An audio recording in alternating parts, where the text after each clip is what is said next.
سوال: براہین احمدیہ میں مرکزی موضوع کیا تھا؟ جواب: الہام کا سلسلہ نہ منقطع ہوا ہے اور نہ ہوگا۔ سوال: مرزا قادیانی کے الہامات میں کیا ہوتا ہے؟ جواب: قرآن مجید کی مختلف آیتوں کے غیر مربوط ٹکڑے اور بیچ بیچ میں چند حدیثیں، درمیان میں مرزا قادیانی کی ہندوستانی عربی کے چند جملے۔ سوال: 1881 میں مرزا قادیانی کس بات کا دعویٰ کیا تھا؟ جواب: یہ دعویٰ کیا کہ خدا نے اپنے الہامات میں میرا نام بیت اللہ رکھا۔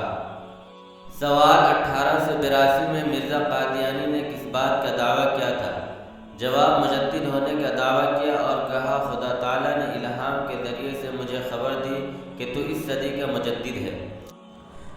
سوال: 1882 میں مرزا قادیانی نے مجدد کے علاوہ ایک اور دعویٰ کیا، بتلائیے وہ کیا ہے؟ جواب: یہ بھی کہا کہ میں خدا تعالیٰ کی طرف سے معمور ہو کر آیا ہوں۔ سوال: 1882 میں مرزا قادیانی کے تیسرے دعوے کا نام اور الفاظ بتائیے۔ جواب: نذیر ہونے کا دعویٰ کیا۔ دعویٰ کے الفاظ یہ ہیں: الرحمن علم القرآن لتنذر قوما ما انذر آباؤهم۔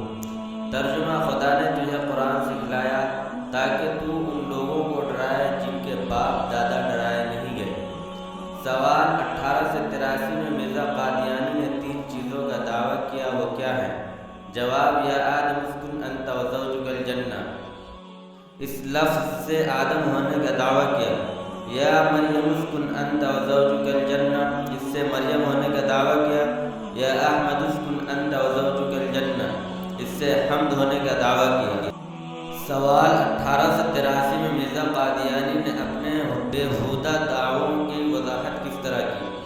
جواب: یوں کہا مریم سے عیسیٰ مراد نہیں، اور نہ آدم سے آدم ابو البشر مراد ہے، اور نہ احمد سے خاتم الانبیاء مراد ہیں، بلکہ ہر ایک جگہ یہی عاجز مراد ہے۔ سوال: 1884 میں مرزا قادیانی نے کس بات کا دعویٰ کیا؟ جواب: رسول ہونے کا دعویٰ کیا۔ مرزا قادیانی کو الہام ہوا: انی فضلت علی العالمین قل ارسلت الیکم جمیعا۔ میں نے تجھ کو تمام جہانوں پر فضیلت دی، کہ میں تم سب کی طرف بھیجا گیا ہوں۔